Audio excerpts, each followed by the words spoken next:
High বন্ধুরা, কেমন আছো? আজ আমরা এখনো পুরো ভিক্টোরিয়াটা পুরোপুরি শেষ করতে পারিনি। এবার নতুন নতুন ভিডিও আপনাদের দেখানো হবে।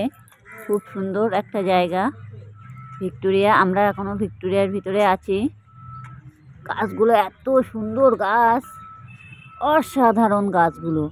মানে এখানে একবার যে আসবে কি বলে বুঝাবো, মানে পুরো মনে হচ্ছে কি যেন এখানে সারা দিন রাত এখানে থেকেই যাই, আমাকে এরকম মনে হচ্ছিল।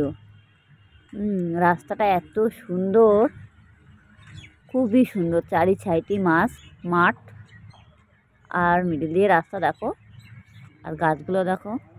অবশ্য বেলা গেছে, সন্ধ্যের টাইমটা পড়ে গেছে, তো ওর জন্য এরকম মনে হচ্ছে।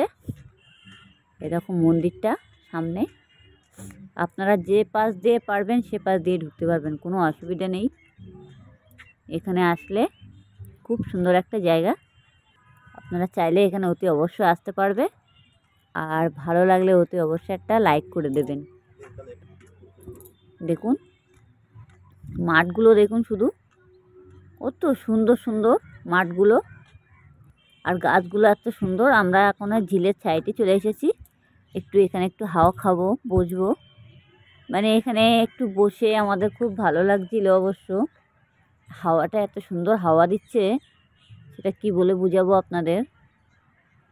আর চায়ের সাইডে গাছগুলো আছে না, এই কারণে অন্ধকার পড়ে গেছে। অবশ্য অন্ধকার পড়ে বলতে কি হচ্ছে, তোমার ক্যামেরাতে অন্ধকার পড়ে গেছে, এর জন্য ছায়া পড়ে গেছিলো, তার জন্য।